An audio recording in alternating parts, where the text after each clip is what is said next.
Everyone, welcome to the first Algebra A Unit 1 review video. So a quick recap of what these videos are meant to do for you are simply to just kind of give you something to watch and hopefully jog your memory on some stuff, seeing that, it's been like 2-3 weeks since we start working on this unit, and sometimes skills get a little rusty if not used all the time. So this video will not go through absolutely everything in detail. That's what we did in class.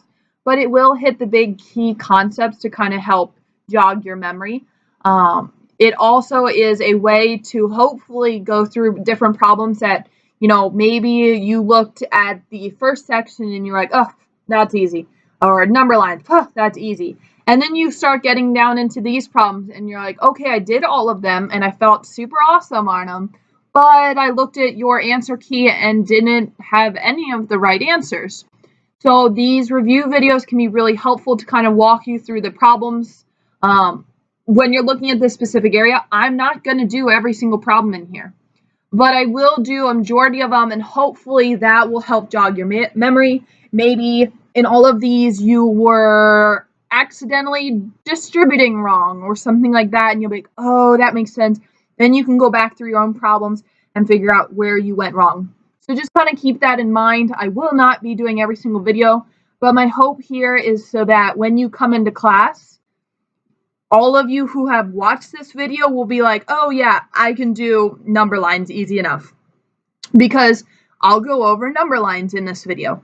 So these videos are not meant to replace studying. Don't think that you can just watch this 20-30 minute long video and be like, oh, I'm done studying, I'm ready for the test tomorrow. No, you have to do some of these problems on your own. If you don't do them on your own, watching this video is not going to help you in any way, shape, or form. Maybe it'll bring you from a 60 to a 65, but if you want an A in this class, you're going to have to go back through your notes, through your quizzes, through this review packet here, work through the problems, and actually study for your test. So just kind of keep that in mind. This video is not a standalone way to ace math class. It is more of just a tool or a helpful guide in studying, that sometimes, you just kind of start zoning out or you get frustrated because you can't do this problem well. Hopefully these videos will help you be able to accomplish a little bit more. I also want to remind you that at any point, I always work through, starting from the first problem all the way to the back of it. Maybe you've already done this whole review packet and you're like, hey, the only thing that I needed help on was the very last page. Awesome. I'm really happy for you. Just fast forward through it. That shouldn't be a problem. I haven't heard of anyone that had problems fast forwarding or rewinding at that case. Maybe I talk too fast and you want to go back and hear something again. Go for it. You should be able to rewind or fast forward accordingly. These videos, again, are just meant to help you. I'm gonna try to keep them as short as possible, but they average about 20 to 30 minutes. So let's see how I can do here. The first section is just identifying rational and irrational. So remember, kind of the general definition for rational is, can it be made into a fraction?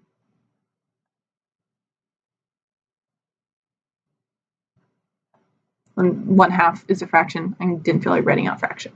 So, you can kind of think to yourself, let me stop that focusing. There we go. You can kind of think to yourself, can it be made into a fraction? Well, 2 is already a fraction, so of course that's going to be rational. -8, well, you can make that -8/1. So yeah, that's a fraction. -2.3 repeating. Sometimes repeatings won't always be rational, but in this case, you can go ahead and say, well, I know that 0.3 repeating is actually just 1/3. So this is basically going to become -2 1/3. So yes, that can be made into a fraction, rational. Square roots are a little tricky. There's 2 square roots here. What's the difference between this first square root and this second square root? Well, if I type this into the calculator, I'm going to get this crazy decimal. If I type this into the calculator, what am I going to get? I'm going to get 5. That is not a crazy decimal. That is called a whole number. So this is going to be rational. If you type it into your calculator and you do not get a whole number like that, it's going to be irrational. And also keep in mind, pi, anytime you see pi, that is going to also be irrational. So keep that in mind. Number lines, the key to number lines are turning these into decimal form. So step number 1, decimal. Turn these all into decimals. Just type it in your calculator. You don't have to do this in your head. So if I type the first one, it's going to give me negative 1.73. If I type the second one, it's going to give me 2.5, 3.14. You don't need to have like the long repeating decimals. Like obviously I know pi is 3.14159, so forth, so on. You just need like two decimal places. Take it out to the 100th place is fine. The big point, the reason that you don't really need multiple decimals is because when you graph it, you are going to be graphing the original form. So it doesn't matter whether, Johnny wrote 3.14 and Susie wrote 3.14159. You're still both going to have pi on your number line.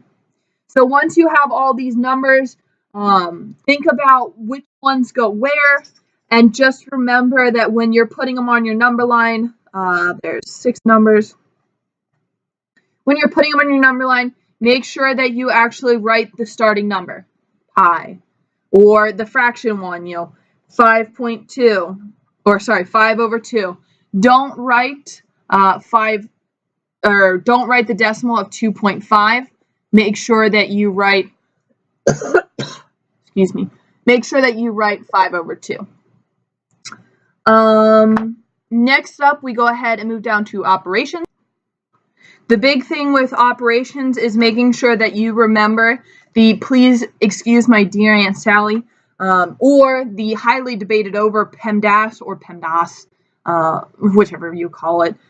Please excuse my dear Aunt Sally. Boom, right there it is. So if you can remember those, that's your big thing here. So if you're looking at the first one, it says P is for parentheses. So you need to do the parentheses first. Don't change anything else except what is in the parentheses. 9 minus 3 becomes 6. Don't change anything else. Then E. E is exponents. Well, before we move on to E, wait a second. There is another set of parentheses. Technically, brackets are a form of parentheses, so you need to do them first.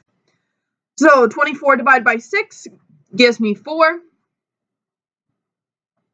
Now I can move on to exponents. So 4 squared gives me 16. 5 times 16, negative 80. Boom, answer. Looking down at these two problems here, they have absolute values. I want to remind you that absolute values are similar, but not exactly like parentheses. So careful with your wording there. Similar, but not exactly like.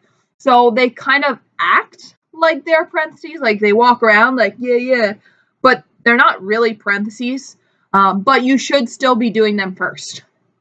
So if I'm looking at, over here in this problem here, you should do the absolute values first. 5 minus 9 gives me negative 4. The absolute value of negative 4 gives me 4. So just kind of keep that in mind. They're not exactly like it, which will come and play a role in Algebra 2, but they are very similar to parentheses. Over here, the absolute values are on the outside, so obviously you're doing that first, but that's everything in there. So within the absolute values, do all your work. So E is exponent, so start with the exponent.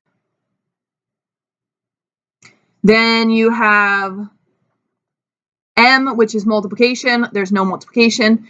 D for division. Okay, I have division right here. That's going to go ahead and give me 7. Now all I have left is addition, so that's going to give me 38. And then don't forget these absolute values have been here the whole time. So they are there in the answer, and the absolute value of 38 is just 38. So yes, they still act as, you should do this first, but everything's inside of there, so you kind of just do the inside first. Evaluate, one of my favorite things to do. Evaluate basically just says, take these values and plug them into the equation. Be extra careful where you're plugging them in and always use parentheses when solving these.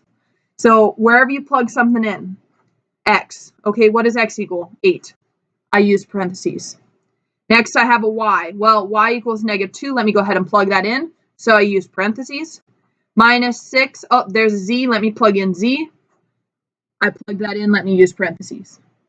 Once you have done that, make sure that you still follow PEMDAS. So you should do the exponents first. That's going to become 3 times 8 times 4. Yeah. Make sure you type that in with parentheses, or just consciously think to yourself, what's -2 times -2 is 4.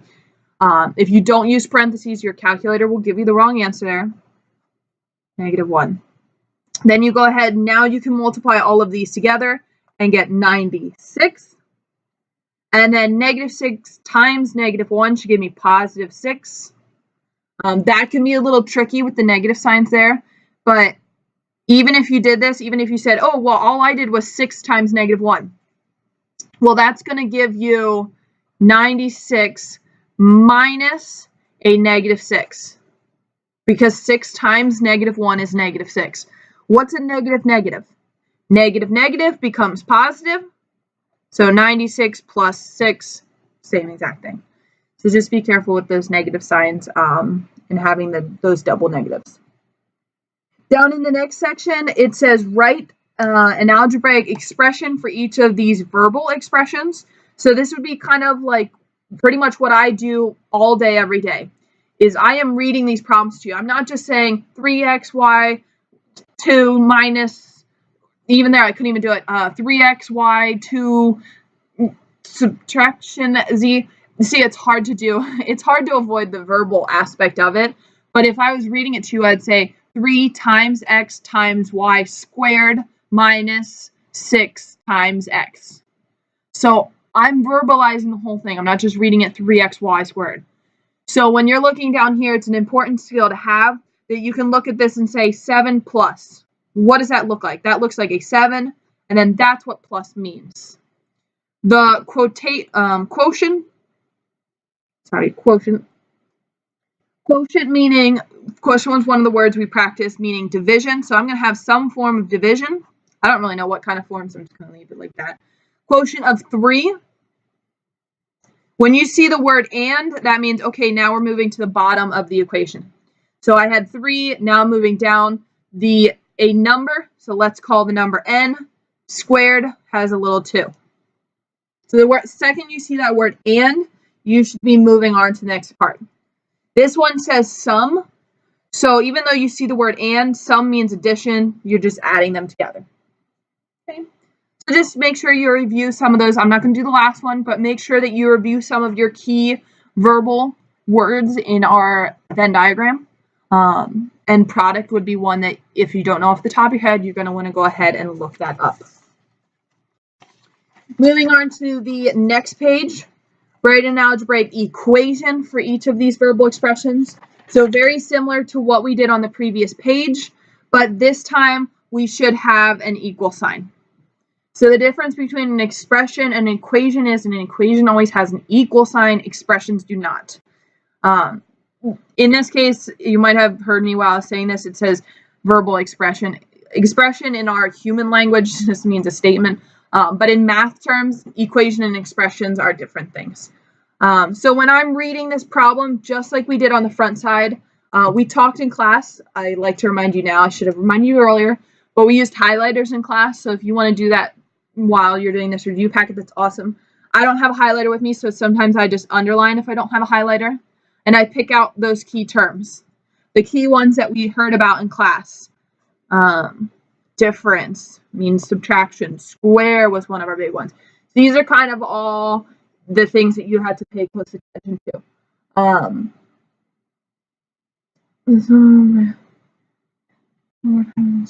So if I go ahead and start setting this up, sorry, I was just reading it in my head.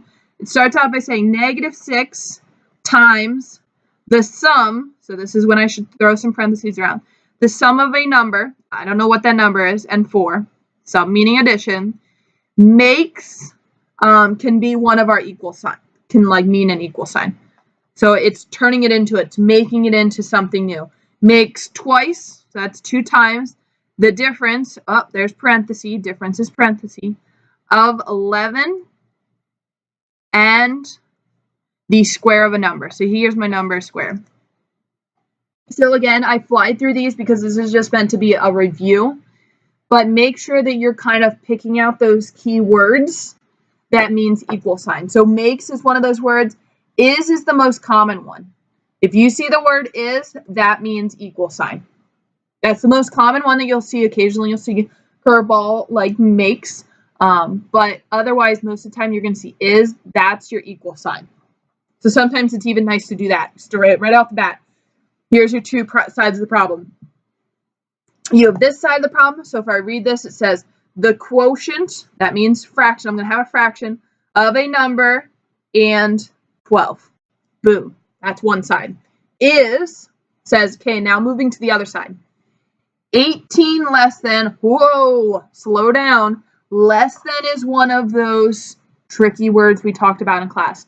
Less than means I'm taking it away from something. So 18 is what's being subtracted from 8 times the number. So I'm taking 8 times the number and I'm making it 18 less than that. It's kind of like if you're having a hard time wrapping your head around less than, it's kind of like saying, hey, I have $5 less than Susie. So let's say that Susie has $10. If I have 5 less than Susie, how much do I have? Well, that must mean that I have $5 because I have 5 less than Susie, so I must have 5. Or maybe, Johnny. Johnny has $20. Well, maybe I have $15 less than him. So 15 less than Johnny is going to leave me still with $5. So even though I said 15 less than 20, I'm still saying, okay, I'm taking 20, I'm taking 15 away from it. So that's kind of what's going on with those types of problems. Moving on to the next section. Simplifying each expression completely, showing work. Kind of similar to what we were talking about on the first page. These ones down here with PEMDAS. Order of operations matters. Same thing with here, except this time you have an X in there. So sometimes things aren't going to combine. Like an X minus 9, nothing you can really do there. You're still doing order of operations, and I'm looking inside the parentheses, but there's nothing I can do in the parentheses. So in this case, I'm going to go ahead and say, let's try to distribute instead. Okay, so when I distribute, that's going to give me 7x minus, so that's 7 times x. 7 times 9 gives me 63 minus 12. Then you go ahead and say, okay, well, this has an x. We talked about, using squiggly lines in class. This one's a 63 and this one's a 12. So these are both whole numbers. This has a variable in it. So these are kind of my two sets.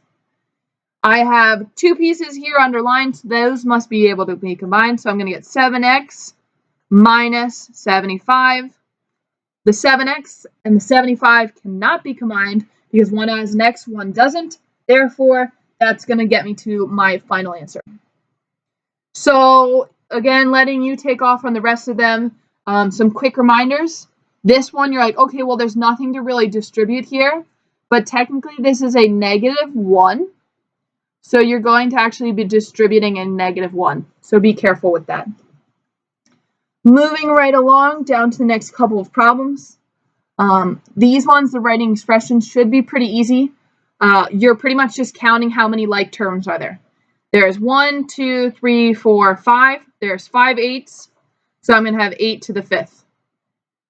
This is different. Having 8 times 5, that's not, you can't do that. Right here, I had 8 times 8. How does it possibly become 8 times 5? It's not possible. So it's not becoming this 8 times 5. It's 8 raised to the power of 5. Same thing with variables. Count how many variables you have. I have 3. Put it to the power of that. In the next problem, this shouldn't be too bad. This one, they give you the equation. They tell you what W is. It's evaluating. Just like we talked about on the first page. Where was evaluating? Oh, okay, evaluating is right here. Sorry. Evaluating was where we said x equals 8. You plugged in x equals 8, and you went through and proceeded. Here, all you're going to do is for W, plug in 120.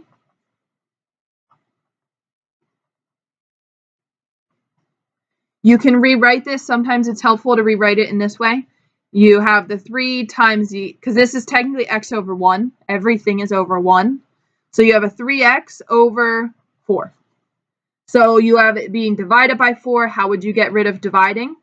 Multiply. This is a challenging one, so if you have a hard time with this one, it's okay. This was meant to be a challenge problem. You know, see if you can get it. If you got it, more power to you. I'd give you a high five right now if I was with you. This is just a video, so I can't really high five unless I kind of smack the screen, and that wouldn't make any sense at all. Anyways, you can finish that problem then. Down below, some things that I want to point out with 22 and 23 is that you pay close attention to the directions. So if you look at this and you just dive right in and you start saying stuff, don't forget that the directions say you must use less than at least once. Well, less than is a form of subtraction. Remember, we said, 20 less than, or 5 less than 20. So you did 20 minus 5. So you need to look at the problem, say, where can I use this subtraction and do less than? You're all going to get totally different answers in this. So sometimes it takes me a little bit longer to grade, but that's okay. You're all going to get different answers. So, let's say if I look at my answer key that I posted on Canvas already, I look at this and I say the product of 3 and the difference of a number and 7. So difference meaning subtraction. So I have the number and 7. I did the difference and the product. So there you go. That side's done. Maybe you didn't want to do difference. Maybe you did 7 less than x. So maybe you said the product of 3 and 7 less than x is equal to, or makes. So there's so many different ways. I said makes, things like that. But the directions also say that you are not allowed to say the word plus, times, minus, or divide. So if you wrote x minus 7, I would mark that wrong. So just keep that in mind. Pay close attention to the directions. If it says you cannot use it, do not use it. That's why I said difference rather than subtraction. If I go ahead and look at the next side over here, same idea, same exact directions. Pay close attention to it. You have to use that, less than at least once. So I used mine right off the bat. I said 2 less than, so I know I'm doing subtraction, the sum of 4 and a number. So sum meaning I added these 2 numbers together. Easy enough. Again, everyone's going to have your own unique answer. Doesn't mean that it's wrong. If yours looks nothing like that and uses none of the same words, that's okay, other than the fact that we should all say less than somewhere in our problem. And then the last one is just kind of asking you to explain how negative 171 to the 24th power is going to come out positive. You could say, some people like to say, oh, because the calculator told me so. But I'd like you to kind of think of it more as like, what if you didn't have the calculator? Because you're not always going to have a calculator. Maybe the battery's going to die. You never know. But anything to a positive exponent, it's kind of like saying, let's say if I have negative 2 squared, what is that really telling me? I'm going to get negative 2 times negative 2, giving me positive 4. Now, if I have negative 2 to the third, that means what I really have is negative 2 times negative 2 times negative 2. This is going back to on this page when we were talking about condensing. You have 5 eighths, so you write that as 8 to the 5th. Here, if I have negative 2 to the third, that means I should have 3 negative 2's. Negative times negative, positive, times another negative, that's going to give me a negative number. So if it's to an even exponent, it will always come out positive. If it's an odd exponent, it'll come out negative. So that's kind of your definition here. So maybe I could have asked you a similar question and said, well, how do I know that negative 171 to the 8th power is going to come out positive? Because 8 is an even number, and therefore it will come out positive. If I said 171 to the 113th power, 113 is an odd number, therefore it will come out negative. So just kind of keep that in mind. Quick, easy trick there.